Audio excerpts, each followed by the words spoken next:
ഒരു വീട്ടിലെ മകൾക്കോ അല്ലെങ്കിൽ ഭാര്യയ്ക്കോ ഭർത്താവിനോ അച്ഛനോ അമ്മയ്ക്കോ ആർക്കെങ്കിലും ഇതേപോലെ ദോഷങ്ങൾ വന്നു കഴിഞ്ഞാൽ ഒരു വ്യക്തിക്കും ചിലപ്പോൾ കൂടുതൽ കാണിക്കുക, എന്നാൽ മറ്റുള്ളവർക്ക് യാതൊരു വിശ്വാസം ഇല്ലാത്തവരുണ്ടാവും.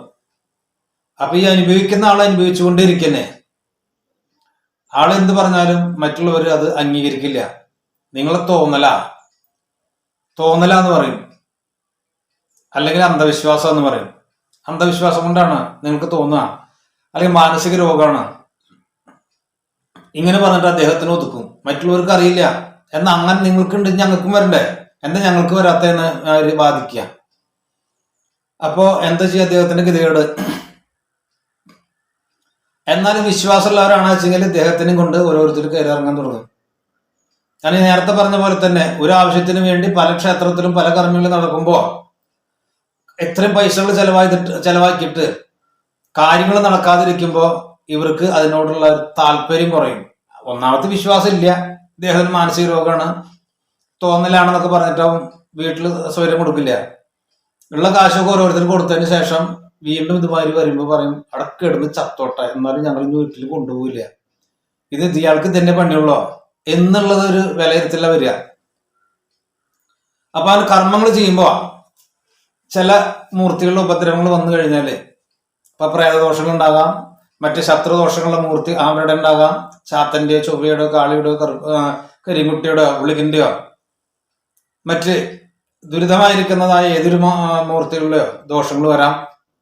ആ ദോഷങ്ങൾ വന്നു കഴിഞ്ഞാല് കർമ്മം ചെയ്യുന്നവർ കൃത്യമായിട്ട് കർമ്മങ്ങൾ ചെയ്യുന്നുണ്ടാവും. ആ കർമ്മങ്ങൾ ചെയ്ത് കഴിഞ്ഞാൽ അത് ചെറിയൊരു ശമനം ഉണ്ടാവും, വീണ്ടും പോരും. അപ്പൊ അതെങ്ങനെയാ നോക്കുമ്പോ ഒന്നുകിൽ അവരുടെ കണ്ണിൽ പെടാത്തതായ പ്രേത സാന്നിധ്യങ്ങൾ ഉണ്ടായിരിക്കും. ആ മൂർത്തിയോട് കൂടിയിട്ട് അതിന്റെ പ്രേത സാന്നിധ്യങ്ങൾ ഉണ്ടായിരിക്കും. ആ വന്നിരിക്കുന്ന മൂർത്തി അതിന് മാത്രമേ കാണുള്ളൂ. ഒന്നാല് അതിന്റെ ഉപാസകനായിരിക്കാം, അല്ലെങ്കിൽ വേറെ ഏതെങ്കിലും തരത്തിലായിരിക്കാം, അല്ലെങ്കിൽ പ്രേതം തന്നെ ദുർമരണപ്പെട്ടു പോയിരിക്കുന്ന പ്രേതാത്മാവായിരിക്കാം. അതിനെ കൃത്യമായിട്ട് അറിഞ്ഞ് കൃത്യതയോടുകൂടി പിടിച്ചില്ലെങ്കിൽ അത് അവിടെ നിന്നൊക്കെ വിട്ടുപോകും, ഒരിക്കലും വരില്ല. ആ മരണപ്പെട്ട ഒരു വ്യക്തി ഏതെങ്കിലും സ്ഥലത്ത് മരണപ്പെട്ടു വിചാരിക്കുക, അദ്ദേഹത്തിന്റെ ഏതെങ്കിലും ഗതിയുടെ സമയത്ത് പോയിട്ട് മരണപ്പെട്ടു, ആ സ്ഥലത്ത് ഇതേപോലെ തന്നെ ഒരുപാട് ദുരിതങ്ങളുള്ള ഇടങ്ങളായിരിക്കും. പല കാര്യങ്ങളും ചിന്തിക്കുമ്പോൾ ഇതേപോലെ മരണങ്ങൾ സംഭവിക്കുന്നവര് അവർക്ക് അവരുടേതായ നല്ലതല്ലാത്ത സമയത്തില് വരുന്ന വഴിക്ക് പോകുന്ന പോക്കിലോ അന്തി ഉറങ്ങുന്ന ദിക്കിലോ വെച്ചിട്ട് ഇതേപോലെ സംഭവങ്ങളൊക്കെ അവരുടെ ശരീരത്തിൽ കൂടിയിരിക്കും. അങ്ങനെ വരുന്ന വ്യക്തികള് അതേപോലെ തന്നെയും അവരുടെ മരണം ഉണ്ടായിരിക്കാം. കാരണം ആ മരണപ്പെട്ടു പോയിരിക്കുന്നതായ പ്രേതാത്മാവ് അദ്ദേഹത്തിന്റെ നല്ലൊരു സമയമായിട്ട് അല്ലെങ്കിൽ ജീവിച്ച് അദ്ദേഹത്തിന്റെ ഭൂമിയിൽ ഇരിക്കേണ്ട സമയമായിട്ടല്ല മരണപ്പെട്ടു പോയിണ്ടാവുക. ഒരു മനുഷ്യായുസ് 120 വയസ്സാണ്. ആ 120 വയസ്സിന് മുൻപ് പല കാരണങ്ങളാൽ അദ്ദേഹം മരണപ്പെട്ടു പോകാം. അങ്ങനെ മരണപ്പെട്ടു പോകുമ്പോൾ അദ്ദേഹത്തിന്റെ ആത്മാവ് ഇവിടുന്ന് വിട്ടുപോകുന്നൊരു സംഭവം ഉണ്ടാവില്ല.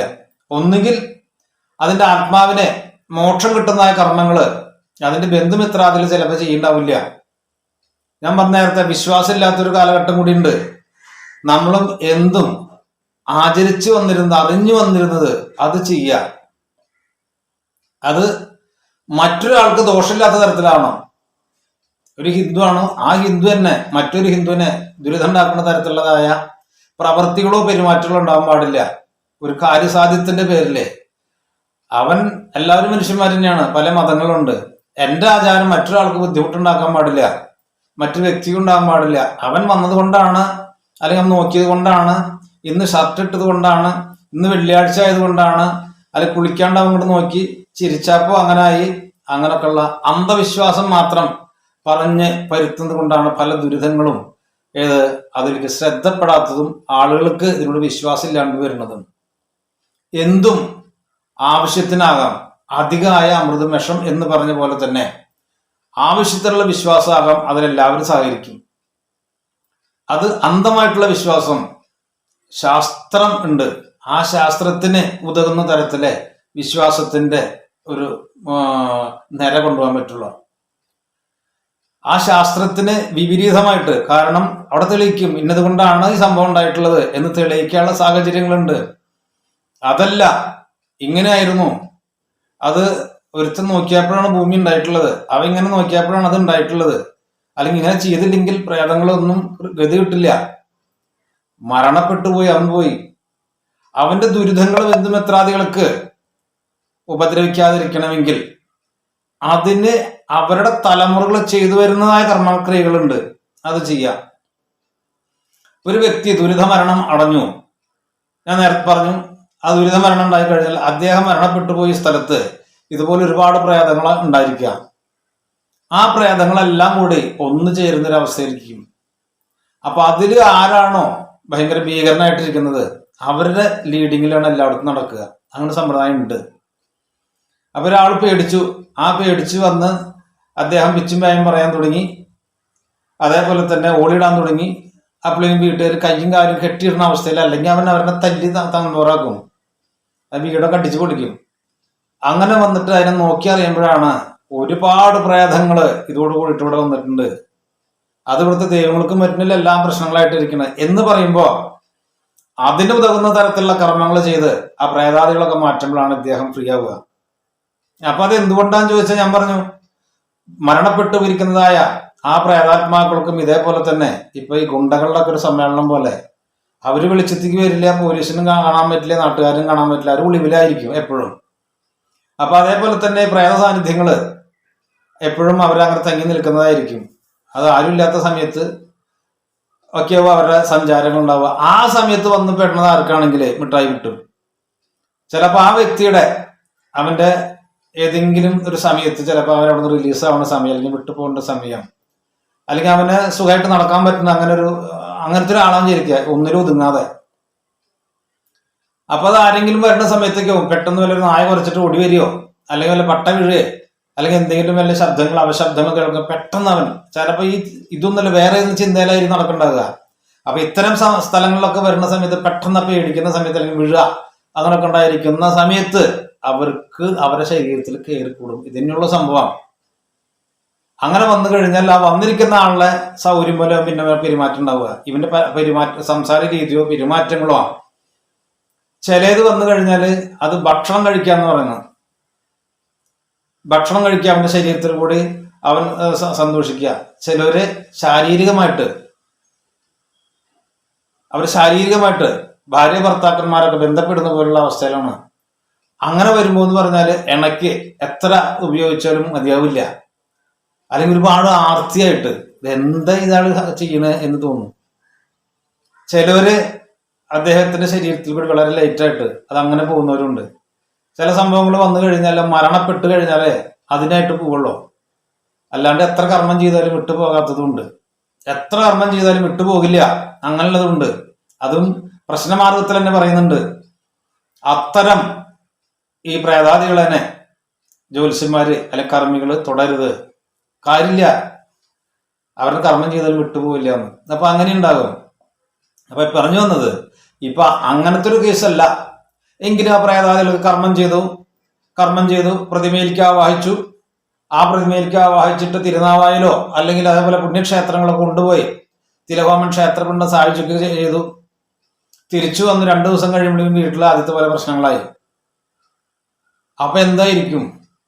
ശത്രുദോഷങ്ങളെ ഇതും തീർത്ത് പിന്നെ എങ്ങനെ വരണേ? അപ്പൊ ചിലപ്പോ ചിന്തിക്കുമ്പോ എന്താന്ന് പറഞ്ഞാല്, ആ സ്ഥലത്ത് മുൻകാലത്ത് വെച്ച് ആരാധിച്ചിരുന്ന ആ മൂർത്തികള്, അതിലത്തെ ഗുരുക്കന്മാരൊക്കെ മരണപ്പെട്ടു പോയിട്ടോ, അതിന്റെ ബാക്കി ആളുകളൊക്കെ ചിലപ്പോൾ നാട് വിട്ടു പോയിട്ടുണ്ടാകും, സ്ഥലം വിറ്റിട്ടോ വെറുതെ കൊടുത്തിട്ടോ ഏതെങ്കിലും കാരണവശാല്. അങ്ങനെ വാങ്ങിച്ച് വീട് വെക്കുന്ന ആളുകൾക്ക് ഇതിന്റെ ബുദ്ധിമുട്ടുണ്ടാകുക. ഈ സ്ഥലത്ത് ചിലപ്പോൾ കരിമുട്ടിയോ ഗുളികനോ മറ്റു മൂർത്തികളോ ഏതെങ്കിലും കുടിവെച്ച് ആരാധിച്ചിരുന്നതായ സമ്പ്രദായം ഉണ്ടാവും. അതിനെ പെട്ടെന്ന് ആരും കണ്ടുപിടിക്കില്ല. അപ്പൊ ഈ സംഗതികൾ ഉള്ളിടത്തോളം കാലം അദ്ദേഹത്തിന്റെ ഉപാസന ഗുരുക്കന്മാരാരൊക്കെ അതിനോടുകൂടി ബന്ധപ്പെട്ടിട്ടൊക്കെ എടുക്കുക. അപ്പൊ അതിനനുസരിച്ച് കർമ്മം ചെയ്ത് അതിനെ മാറ്റുകയോ, അല്ലാത്ത പക്ഷം അത് പോകില്ല എന്നറിഞ്ഞു കഴിഞ്ഞാൽ അദ്ദേഹത്തിന്റെ മണ്ണായതുകൊണ്ട് അദ്ദേഹത്തിന് തുണ്ട സ്ഥലം കൊടുത്തിട്ട് അവിടെ കുടിയിരുത്തേണ്ട ആവശ്യം ചിലപ്പോൾ വരുമായിരിക്കും. അവരുടെ മൂർത്തി ആയിരിക്കില്ല, എങ്കിലും അവരൊന്ന് അന്തി ഉറങ്ങണം വെച്ചെങ്കിൽ അവർക്ക് സമാധാനം ഉണ്ടാവണേ, രോഗത്തിൽ നിന്ന് വിമുക്തി ആവണമെങ്കിൽ ഈ കാണുന്നതായ പ്രേത സാന്നിധ്യത്തിന് കൃത്യമായിട്ട് പ്രേതോ അല്ലെങ്കിൽ മൂർത്തിയോ അതിനെ അവരവിടെ വെച്ച് ആരാധിക്കേണ്ടി വരും. അങ്ങനെ കണ്ടുവരുന്നുണ്ട്. അപ്പൊ അങ്ങനൊക്കെ ഇരുത്തി കഴിഞ്ഞാൽ ശരിയാവോ നോക്കുക, അല്ലെങ്കിൽ ഈ നടത്തം തന്നെ ഉണ്ടാവുള്ളൂ. അപ്പൊ ഇത് പെട്ടെന്ന് കണ്ടൊന്നും വരില്ല, പെട്ടെന്ന് ചെയ്തൊന്നും വരില്ല.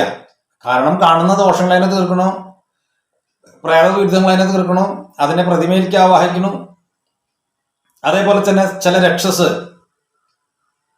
ചില മണ്ണില് ഒരുപാട് സ്ഥലങ്ങളിൽ 1-2 വീട്, ആ വീട്ടുകാര് അതിന് ഇഷ്ടപ്പെട്ട തരത്തിൽ, അവർക്ക് ഇഷ്ടപ്പെട്ട തരത്തിലുള്ള കർമ്മങ്ങൾ, പ്രേതാദികൾക്കോ മറ്റോ അവർക്ക് ഇഷ്ടംപോലെ അങ്ങനെ എന്താണ് ഒരാളിന് ശല്യം ഇല്ലാണ്ടിരുന്നായിരുന്നെന്ന് പറയണം, മണ്ണിൽ ബന്ധപ്പെട്ട് കിടക്കുന്നതാണ്. അപ്പൊ അമേരിക്കയിലുണ്ടോന്ന് ചോദിക്കും, ചൈനയിൽ ജപ്പാനിലുണ്ടോന്ന് ചോദിക്കും, അതൊന്നും നമുക്കറിയില്ലല്ലോ. അവിടെ കുറെ വിദ്യാഭ്യാസ സ്ഥാപനങ്ങളുണ്ട് കേട്ടോ, ഒരു ബുക്കിൽ കണ്ടിരുന്നു. അത് കമ്പ്യൂട്ടറിൽ അടിച്ച് മറ്റേ നെറ്റിൽ അടിച്ച് കാണാം. അവർക്ക് എല്ലായിടത്തേക്കും സ്ഥാപനങ്ങളുണ്ട്. അപ്പൊ പറഞ്ഞു വന്നത് അവിടെയും മാന്ത്രികങ്ങൾ ക്രിയകളുണ്ട്, കർമ്മക്രിയകളുണ്ട്. നമുക്ക് വിശ്വാസമാണ് ഇല്ലാത്തത്, അല്ലെങ്കിൽ ഇതിനെ അംഗീകരിക്കാനേ തയ്യാറാവാത്തത്. ഒരു റോക്കറ്റ് വിടുന്നവനെ അല്ലെങ്കിൽ വിമാനം പറത്തണവനെ പറപ്പിക്കുന്ന ആൾക്ക്, അല്ലെങ്കിൽ കപ്പൽ ഓടിപ്പിക്കുന്ന ആൾക്ക് ആളെ പോലെ ഒന്നും അറിയാത്തവർ പഠിക്കാത്തവർ അതേപോലെ ചെയ്യാൻ പറ്റില്ല. ഒരു വിദ്യാഭ്യാസം ഇല്ലാത്തവനെ, വിദ്യാഭ്യാസം ഉണ്ടെങ്കിലും മറ്റുള്ളതായ സാങ്കേതിക അറിവില്ലാത്തവനെ ഈ വിമാനം പറപ്പിക്കാനോ അല്ലെങ്കിൽ റോക്കറ്റ് വിക്ഷേപണം ചെയ്യാനൊന്നും അവനറിയില്ല. അറിയില്ല എന്ന് പറഞ്ഞിട്ട് അവൻ അവരെ കുറ്റം പറഞ്ഞിട്ട് കാര്യമുണ്ടാ, അതൊക്കെ വെറുതെ തരികടന്ന് പറഞ്ഞിട്ട് കാര്യമുണ്ടാ. അത് തന്നെയാണ് ഇപ്പം തിരിഞ്ഞു നോക്കുമ്പോഴും ജ്യോത്സ്യത്തിനായാലും മാന്ത്രികത്തിനും അതിൻ്റെതായ കർമ്മക്രിയകളുണ്ട്. അതിനുള്ള എന്താണ് അഭ്യസിച്ചിട്ടുള്ള അല്ല പഠിച്ചിട്ടുള്ളതായ അറിവ് നേടിയിട്ടുള്ള ഗുരുക്കന്മാരുണ്ടായിരുന്നു. അതിനനുസരിച്ചൊരു കാലഘട്ടത്തില്, ഇന്ന് ഇന്റർനെറ്റ് യുഗമാണ്, മാന്ത്രികത്തിന് മാത്രം വേരുള്ള അല്ലെങ്കിൽ ഒഴുക്കുള്ള ഒരു കാലഘട്ടം ഉണ്ടായിരുന്നു. അന്ന് ഒരുപാട് ആളുകൾ ഇതിനോട് ചേർന്ന് നിന്ന് ഇതില് പ്രശസ്തിയായിട്ടുള്ളതായ അത്രയും നിപുണന്മാരായിട്ടുള്ളതായ കർമ്മികൾ ഉണ്ടായിരുന്നു. അവർ തലമുറകൾ കഴിയുമ്പോൾ ഇതിനെ പഠിക്കാനായിട്ട് ശ്രമിച്ചില്ല. അറിവുകളുണ്ട്, ആ അറിവ് വെറുതെ ചിലപ്പോൾ അറിഞ്ഞും അറിയാതെ ഉപയോഗിച്ച് അതിനെ നാശപ്പെടുത്തുന്ന ഒരു അവസ്ഥ ഉണ്ടായിട്ടുള്ളത്. അപ്പൊ ഈ പറഞ്ഞു വന്നിട്ടുള്ളത് പ്രേതദോഷങ്ങൾ അല്ലെങ്കിൽ ശത്രുദോഷങ്ങൾ ചെയ്തിട്ടും പരിഹാരങ്ങൾ ചെയ്തിട്ടും എന്തുകൊണ്ട് വിട്ടുമാറുന്നില്ല, അത് എന്തുകൊണ്ടാണ് വിട്ടുമാറാത്തതെന്നുള്ളത് ചിന്തിക്കുക. അപ്പൊ ആ സ്ഥലത്തതായ മൂർത്തികൾ എവിടുന്ന് വിട്ടുപോകാത്തതുണ്ടോ, അവിടുത്തെ ഗുരുക്കന്മാരുണ്ടോ, മൂർത്തികളുണ്ടോ ആ സ്ഥലപരമായി കാണുന്നത്, അങ്ങനെ ഉണ്ടെങ്കിൽ എന്ത് ചെയ്യണം? അല്ലെങ്കിൽ ഇവർ ഇരിക്കുന്ന സ്ഥലത്ത്, ഇവര് അധിവസിക്കുന്ന ആ സ്ഥലത്ത് റൂമിലെ ഏതെങ്കിലും പ്രേതബന്ധങ്ങളെ അല്ലെങ്കിൽ അടക്കം ചെയ്തിട്ടുള്ളതായ സംഗതി ഉണ്ടോ, അല്ലെങ്കിൽ അതിന് വല്ല ശിലകളോ എങ്ങനെ പെട്ടിട്ടുണ്ടോ അതും അറിയണം. അതും ഉണ്ട് വെച്ചെങ്കിൽ ഈ പറഞ്ഞ പോലെ സ്വസ്ഥത കിട്ടില്ല. പുറത്തെ അല്ലെങ്കിൽ പ്രേത സാന്നിധ്യങ്ങൾ ഉണ്ട് വെച്ചെങ്കിൽ അതിനെ ആവാഹിച്ചു പോകും. അതൊരു ശിലയിട്ടോ അല്ലെങ്കിൽ മരണപ്പെട്ടു അടക്കം ചെയ്തിട്ടുള്ള മണ്ണാണെങ്കിൽ അതിന്റെ മീതിന് വീട് വന്നിട്ടുള്ള റൂമുകൾ അവിടെയാണ്, അല്ലെങ്കിൽ മറ്റേ ബാത്റൂം വാഷ്റൂമൊക്കെ അവിടെയാണ്, കിച്ചൺ അവിടെയാണ്, വർക്ക് ഏരിയ അവിടെയാണ്. അങ്ങനൊക്കെ വന്നിട്ടുള്ള സ്ഥലങ്ങളിൽ എന്ന് പറഞ്ഞാൽ അവരുടെ സാന്നിധ്യങ്ങൾ കൂടുതൽ. അത് ബെഡ്റൂമിലാണെങ്കിലോ ആ നെഗറ്റീവ് ശക്തികൾ അവർ ഉണരാൻ തുടങ്ങും കുറച്ച് കഴിയുമ്പോഴേക്കുന്നു. പിന്നെ അവരുടെ കയ്യിലായിരിക്കും കാര്യങ്ങൾ. അങ്ങനെ വരുമ്പോൾ എന്തുണ്ടാവും എന്ന് പറഞ്ഞാൽ ഒന്നല്ല വീട് തന്നെ മാറ്റേണ്ടി വരും. കാരണം ഇത് എവിടെ കേൾക്കുന്ന അറിയില്ല, അതിന്റെ സാന്നിധ്യം മാത്രമുള്ള വെച്ചെങ്കിൽ പ്രതിമയിലേക്ക് ആവാഹിച്ച് മാറ്റാം. പക്ഷെ അതിനെ മറവ് ചെയ്തിട്ടുള്ള കുഴിച്ചിട്ടുള്ള അതിന്റെ സ്ഥലത്താണ് വീട് ഇരിക്കണമെങ്കിൽ എന്ത് ചെയ്യാൻ പറ്റും?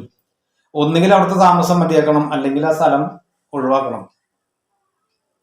ഇപ്പോ ഒരു 50 വർഷം വരെ അല്ലെങ്കിൽ ഒരു 75 വർഷം വരെ എല്ലാവരും ജീവിച്ചിരുന്ന ആ വീട്ടിൽ യാതൊരു പ്രശ്നമില്ല. ഇപ്പൊ എന്തുകൊണ്ടാണ് പ്രേതദോഷം ഉണ്ടെന്ന് പറയണേ എന്ന് ചിലവർ ചോദിക്കും. അപ്പൊ അതില് എന്താ നമുക്ക് മനസ്സിലാക്കാൻ പറ്റണമെന്ന് ചോദിച്ചാല്, അതിന് ആ ഇരിക്കുന്ന വീടിനെ കാട്ടി ഒന്നും കൂടി അളവിൽ വ്യത്യാസപ്പെടുത്തിയിട്ടുണ്ടോ എന്ന് ചോദിക്കുക. കാരണം അങ്ങനെ ഉണ്ടായിരിക്കും. ആ വ്യത്യാസപ്പെടുത്തിയിട്ടുള്ളത് ഇതേപോലുള്ളതായ സംഗതികളൊക്കെ കിടക്കുന്നതിന്റെ നേരെ അടിക്കാൻ വന്നുണ്ടാകുക, അല്ലെങ്കിൽ ദൈവത്തറകളോ അല്ലെങ്കിൽ ഈ കരികുട്ടിയോ ചാത്തനോ ചൊവ്വയോ അല്ലെങ്കിൽ കാളിയോ ഇവിടൊക്കെ ശിലകൾ ഉണ്ടായിരിക്കാം. അത് മണ്ണില് മറഞ്ഞു വീണിട്ടോ അല്ലെങ്കിൽ അത് ഉപേക്ഷിച്ചിട്ടോ അല്ലെങ്കിൽ കിണറ്റിലേക്ക് എടുത്തിട്ടോ അങ്ങനെയൊക്കെ വരാം, കിണാലൊക്കെ വരാം. അത് വെറുതെ കിടക്കുകയാണെങ്കിൽ കൃഷിഭൂമിയായിട്ട് വെറും ഭൂമിയായിട്ട് കിടക്കുകയാണെങ്കിൽ പ്രശ്നമില്ല. പക്ഷെ അവിടെ താമസിക്കാൻ തുടങ്ങുമ്പോൾ, മത്സ്യമാംസങ്ങൾ വെക്കുമ്പോൾ, സ്ത്രീ പുരുഷന്മാരായിട്ടുള്ള ബന്ധങ്ങൾ ഉണ്ടാകുമ്പോൾ, മെൻസസ് ആകുമ്പോൾ, അതൊന്നും അവിടെ കിടക്കുന്നവർക്ക് പറ്റിയില്ലെങ്കിൽ അതിന്റെ ദുരിതം അനുഭവിക്കേണ്ടി വരും. അങ്ങനെ ദുരിതം അനുഭവിക്കുന്നവരാണ് ഈ ചെലവില്ലാത്ത ഒരു ചരക്ക് കൊണ്ടു നടക്കുന്ന പോലെ ഇങ്ങനെ കൊണ്ടു നടക്കുക. അപ്പൊ അതിനെ കൃത്യമായിട്ട് അറിഞ്ഞ് അതിന്റെ പരിഹാരങ്ങൾ ചെയ്യുമ്പോൾ മാറ്റങ്ങൾ ഉണ്ടാകും. ആ വീട്ടിൽ നിന്ന് മാറി നിൽക്കണം, അല്ല അവിടെ നിന്നിട്ട് കാര്യമില്ല എന്ന് അറിഞ്ഞു കഴിഞ്ഞാൽ പൂർണ്ണമായിട്ട് അവിടെ നിന്ന് വിട്ടുമാറുക. അതല്ലാണ്ട് വേറെ മാർഗമില്ല. ഒന്നാണ് ആ വീട്ടുകാർ മാറി വേറെ വാടകയ്ക്ക് പോയാലും ഇതിൽ നിൽക്കാൻ പറ്റില്ല വെച്ചാലും ഈ വീട് വാടകയ്ക്ക് കൊടുക്കും. അപ്പൊ ഇതിലേക്ക് വന്ന് ചേർന്ന വ്യക്തികൾക്കും ഇവരനുഭവിച്ച അനുഭവം തന്നെ ഉണ്ടാകുക. അപ്പൊ അങ്ങനെയുള്ളവരുണ്ട് വെച്ചെങ്കിൽ ഒന്നാലെ പൊളിച്ചു കളയുക, അല്ലെങ്കിൽ വേറെ ആർക്കും കൊടുക്കാണ്ടിരിക്കുക. കാരണം ഇവരനുഭവിച്ചിരുന്ന അതേ കഷ്ടനഷ്ടങ്ങൾ തന്നെ പുതിയതായിട്ട് വരുന്ന ആളുണ്ടാവുക. ഇവരും വേറെ സ്ഥലത്ത് വാടക വീട്ടുന്നവരുണ്ടാവുക. അവിടെയും അതേപോലെ ദുരിതങ്ങൾ അനുഭവിച്ചിട്ട് വരുമ്പോ അവിടുത്തെ പ്രേതന സാന്നിധ്യങ്ങളോ മറ്റു ബന്ധനങ്ങളോ ഒക്കെ അവരുടെ ശരീരത്തിലുണ്ടാവും. അതുകൊണ്ട് ഇവിടെ വരുമ്പോ എന്താ, ഇവിടത്തെ കൂടി ഇയാൾക്ക് നിൽക്കാൻ തൃശങ്ക സ്വർഗത്തിലാവും. അപ്പൊ ഇങ്ങനെ ഒരുപാട് ആളുകളുണ്ട്. അപ്പൊ അത് ഇങ്ങനെ അനുഭവിക്കുന്നവരൊക്കെ കൃത്യമായിട്ട് കർമ്മികളേനോ ജ്യോത്സ്യന്മാരേനോ ഒക്കെ കുറ്റം പറയാതെ അതെന്താണെന്ന് സാവധാനം ചോദിച്ച് മനസ്സിലാക്കുക. കർമ്മികളും ജ്യോത്സ്യന്മാരും എന്തുകൊണ്ടാണ് ഇദ്ദേഹത്തിന് ഇങ്ങനെ ഒരു ഇത് കിട്ടാത്തത്, കർമ്മം ചെയ്തു, ആ കർമ്മം ചെയ്തിട്ട് എന്തുകൊണ്ട് ശരിയായില്ല എന്നുള്ളത് നോക്കാനുള്ളൊരു മനസ്സ് വെക്കുക. എന്നെ കൊണ്ട് ഇത്ര പറ്റുള്ളൂ, അല്ലെങ്കിൽ നിങ്ങൾ പൊക്കോ, എവിടേക്കാ കാശ് തരാം, പൈസ തരാം എന്നൊക്കെ പറയണവരൊക്കെ ഉണ്ടാവും. പരമാവധി അവർ വിടാതെ നോക്കുക. എന്തുകൊണ്ടാണ് ഇത് ശരിയാവാത്തത്, വേറെ ഏതെങ്കിലും ദുരിതമുണ്ടോ അല്ലെങ്കിൽ അതിനുണ്ടോ, അങ്ങനെ നോക്കിയിട്ട് അതിനെ ചെയ്യാൻ പറ്റുന്ന തരത്തിലാണ് ചെയ്യുക. അതും പ്രശ്നം നോക്കുമ്പോൾ തന്നെ നോക്കുക, നമ്മൾ ഇവിടെ വെച്ച് കർമ്മങ്ങൾ ചെയ്ത് കഴിഞ്ഞാൽ ശരിയാവുമോ ഇല്ലയോ. ശരിയാവുമെങ്കിൽ വ്യാഴം പ്രസാദിക്കട്ടെ, അല്ലെങ്കിൽ വ്യാഴം 6, 8, 12 വരട്ടെ എന്ന് പറയാം. വ്യാഴം 6, 8, 12 വരണ്ട വെച്ചെങ്കിൽ അയ്യോ നിങ്ങൾ എവിടേക്കാക്കി പൊക്കോളേട്ടാ, ഞാൻ ചെയ്യാനില്ല, അത് ശരിയാവില്ല എന്ന് പറഞ്ഞിട്ട് വിടുക. അല്ല ചെയ്ത് കഴിഞ്ഞാൽ ശരിയാവുന്നുണ്ടെങ്കിൽ വ്യാഴം പ്രസാദിക്കും. അപ്പോൾ അതിനെ ഉപേക്ഷിക്കാണ്ട് കൃത്യമായിട്ട് അവർക്ക് പരിഹാരങ്ങൾ ചെയ്തു കൊടുക്കുക. അവരെ മൂർത്തിയുള്ള ദുരിതങ്ങളും ആ വ്യക്തികളുടെ ശരീരത്തിലുള്ളതും, അതേപോലെ തന്നെ ഇപ്പോൾ ഭാര്യയുടെ ശരീരത്തിലുള്ളത്, ഭർത്താവ് വന്നിട്ടുള്ള കർമ്മങ്ങൾ ഇവിടെ ചെയ്യുന്നത്, ഭർത്താവിന് ഓടിപ്പോയാണെന്ന് വെച്ച് ഈ ഭാര്യയ്ക്ക് വിശ്വാസമില്ല, വരൂല്ല. അമ്പലം എന്ന് കേട്ടാലും പള്ളിയിൽ നിന്ന് കേട്ടാലും അവർ വഴക്കുണ്ടാക്കണമെന്നാണ്, ഒളിച്ചിരിക്കണം, അല്ലെങ്കിൽ അങ്ങനെ വിശ്വാസമില്ലാത്തെന്ന് പറയും. ആദ്യം അവരെ കൊണ്ടുവന്നിട്ടാണ് കർമ്മങ്ങൾ ചെയ്യേണ്ടത്. അങ്ങനെ അവരെ കൊണ്ടുവന്നിട്ട് കർമ്മം ചെയ്യുമ്പോൾ ആ ശരീരത്തിൽ മാറ്റി കഴിഞ്ഞാൽ കൃത്യമായിട്ടുള്ള ഫലങ്ങൾ ഉണ്ടായിരിക്കും. അപ്പൊ ഇങ്ങനെ നോക്കാനുള്ള മനസ്സ് വെച്ച് ധർമ്മദൈവാദികളുടെ അനുഗ്രഹങ്ങളോടുകൂടി ചെയ്യുന്ന എല്ലാവർക്കും ഈശ്വരാനുഗ്രഹം പ്രത്യേകം ഉണ്ടാവട്ടെ. അപ്പൊ എന്റെ വാക്ക് നിങ്ങൾക്ക് ഇഷ്ടമായെങ്കിൽ ലൈക്ക് ചെയ്യുക, ഷെയർ ചെയ്യുക, സബ്സ്ക്രൈബ് ചെയ്യുക. നന്ദി, നമസ്കാരം.